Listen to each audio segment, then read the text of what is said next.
এ নাও, এগুলো রাখো। ये सब क्या है ठाकुर? এগুলো ওষুধ আছে, আর বাকি ওষুধ এই কাগজে লেখা আছে। আমি তোমাদের কুঞ্জবালার উপর নজর রাখতে বলেছিলাম। প্রসবকালীন সময়ে মেয়েদের নানান সমস্যা দেখা দিতে পারে, তাই আপদ বিপদকালে এইসব ওষুধ কাজে আসবে। আর কাছাকাছি তো কোনো ডাক্তার ভর্তিও নেই, এমনকি হাতুড়েও নেই, তাই কোনো বিপদ হলে এইসব ওষুধ তোমরা কাজে লাগাতে পারবে। হ্যাঁ, আর রোগের লক্ষণ অনুযায়ী সব ওষুধ কিন্তু ওই কাগজে লেখা আছে। একে তো ডাক্তারি ভাষায় বলে প্রেসক্রিপশন। হ্যাঁ, ভাবতে পারো তাই। আচ্ছা, আমাকে একজন দাইমাকে ডেকে দাও তো, আমি যাওয়ার আগে কুঞ্জবালা সম্পর্কে ওনাকে সব বুঝিয়ে দিয়ে যাব। ताई माँ? হ্যাঁ, কুঞ্জবালার সন্তান প্রসবের সময় নিশ্চয়ই তোমরা থাকবে না, কোনো দাইমাই এসে সাহায্য করবেন। আশেপাশে গ্রামের মায়েদের মহিলাদের সন্তান প্রসবের সময় নিশ্চয়ই কোনো দাইমা এসে সাহায্য করে থাকেন। খুঁজলে নিশ্চয়ই ওনাকে পাওয়া যাবে। তোমরা তাড়াতাড়ি ওনাকে ডেকে আনো, আমি তোমাদের সামনেই ওনাকে কুঞ্জবালার সম্পর্কে সব বুঝিয়ে দিয়ে যাব। কিন্তু এই স্বর্গাশ্রমে তো মহিলাদের প্রবেশ নিষিদ্ধ আছে ঠাকুর। এখানে আপনার ঘরে একজন দাইমাকে কি করে ডেকে আনবো? সন্ন্যাসিনী হলে না হয় আলাদা কথা ছিল। দেখো দীনবন্ধু, প্রয়োজন অনুসারে, পরিস্থিতি অনুসারে আমাদের নিয়ম কঠোর এবং শিথিল করতে হয়। এখন এই সময় ওই নিয়ম মানা আমাদের পক্ষে সম্ভব নয়।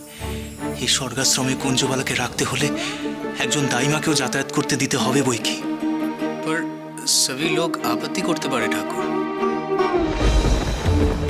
কেউ আপত্তি করলে তাকে বুঝিয়ে বলতে হবে। দীনবন্ধু, দেবীপ্রসাদ, তোমরা আমার শিষ্যত্ব গ্রহণ করতে চেয়েছিলে, আমার শিষ্য হতে চেয়েছিলে। আমার শিষ্য হওয়ার আগে আগে নিজেদের গুরুকে দেখে নাও, বুঝে নাও, ভালো করে চিনে নাও। আমার কাছে সন্ন্যাস মানে শুধুমাত্র ধ্যান, জপ, সাধন, ভোজন, তীর্থযাত্রা নয়।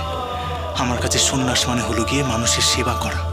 আর মানুষের সেবার অর্থ শুধু শারীরিক অসুস্থতাকে ঠিক করা নয়, এমনকি দরিদ্র মানুষদের শুধু খেতে দেওয়াও নয়।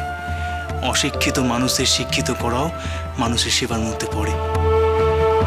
যারা কুঞ্জবালাকে এই আশ্রমের চিকিৎসার জন্য দাইমাকে আসতে দেবে না, তারা অশিক্ষিতই। তারা নিয়ম জানে শুধু, তারা মানুষ বোঝে না। এবং তাদেরকে বোঝানোর দায়িত্ব তোমাদেরই।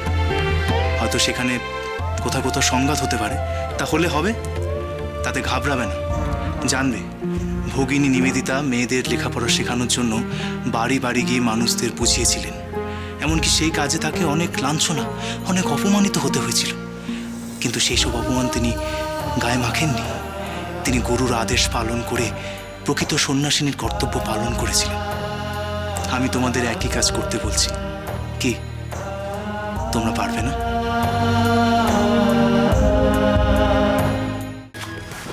ওমা, ওই তো সচিন ঠাকুরপো।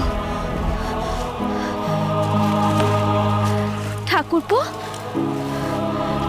কি হয়েছে ভাই?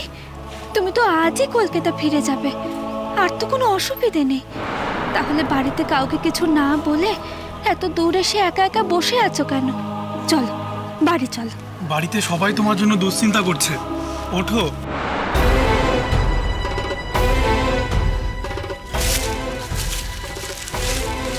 ঠাকুরপো, আমি যে আর পারছিলাম না বৌঠান।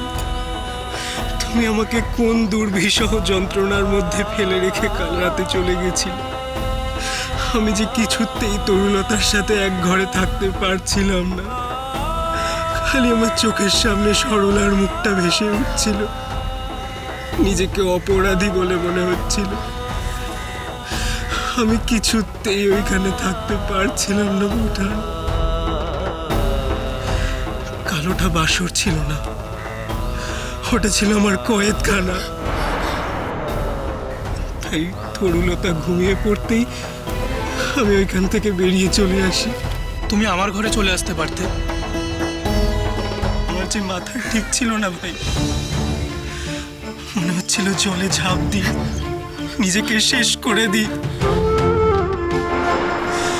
নিজেকে শেষ করে দিলেই তো সব সমস্যার সমাধান হয়ে যাবে। বালাই ষাট, ও কেমন কথা ভাই? অক্ষয় পরমায়ু হোক তোমার। সমস্যা তো জীবনের অঙ্গ ভাই, কিন্তু এমন পালিয়ে যাওয়ার মন কেন? সমস্যা তো জীবনের অঙ্গ ভাই, তার মুখোমুখি দাঁড়ানোই তো জীবন।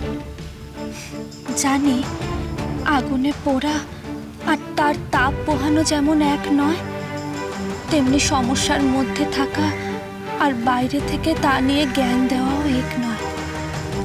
আচ্ছা বলো তো, আমার জীবনে কি কম সমস্যা?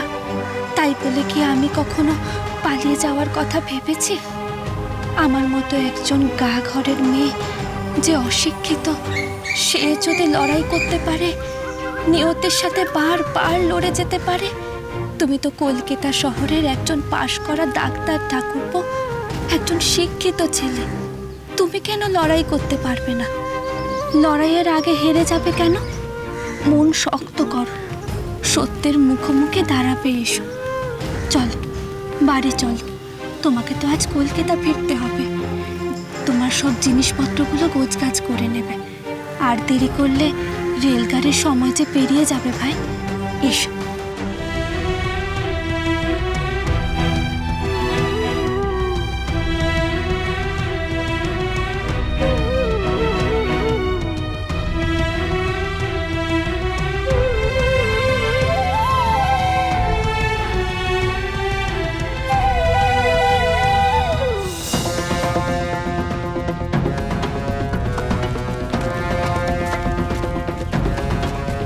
সানা, পাখি তো পালাতে পারলো না। তোমার মুখ্যম চালটা কখন দেবে? একটু সুর করে চোখ করতেই কিস্তিমাত বলার আগে একটু দম নিয়ে নিতে হবে না? দম নিয়ে নিতে হবে। আদিশক্তি আদ্যাপি সোম থেকে শনি সন্ধ্যে ৭টায় আকাশ আট ও প্ল্যাটফর্ম 8-এ।